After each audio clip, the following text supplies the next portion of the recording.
ino avao tena fety toy raha vaiaby koa kokoray hatsamy garadeny nandesindrozy resaka atolondrozy nao koahy ino hevitra raha zao lainjaha ny fanitsaky zahay fe tsisy azoko ndraraiky atolo koa le tsisy latsaky ty mahatseriky le alika avao tavela amiko lafa atao biby azo hany abiaby milay rey hitanao nany rey lomay aby tsy haiko bosy nanino toy ho hitsaninao hinanigily zao koa ro hitsany anilany lefa hentea avao zara lambohimpoly lafa vita fety io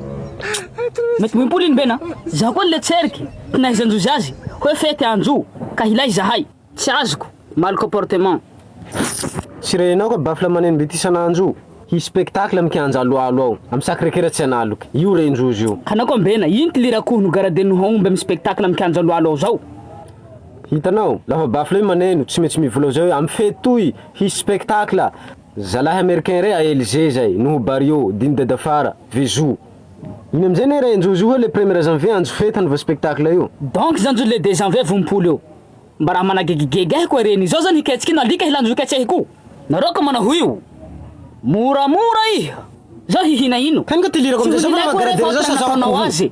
depo ni hariako akoho tsy raha nilay tamiko tao reo fa nanombogiha namonjomonjo valana akoho zay plaindrozy io basi mandolo vanao efo nao latsin'izay montastako ko zao ndam premier spectacle rasta niaraky solany saraky zao ko mila mizatsy andandera aminao tsy hainao fa zao manany spectacle ALG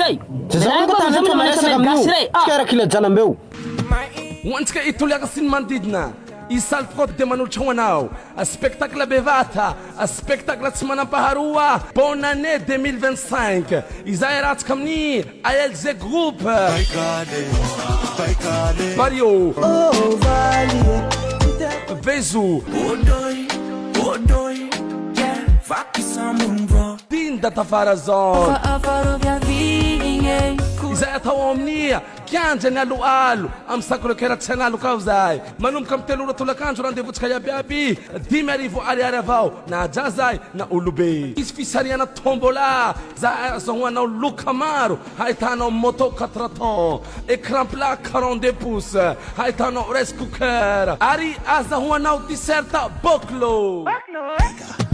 miavia maro tsika iabia faharesaka anio ho avy atoa les américains de Tuléar re raha ianao mila fanazavana fanampiny dia antsoiny laharana 032 61 032 01 sponsor officiel Isal Label ITTI partenaire Sanonjaka Label et Gabriel Group de Madagascar zay lié mandalova makoa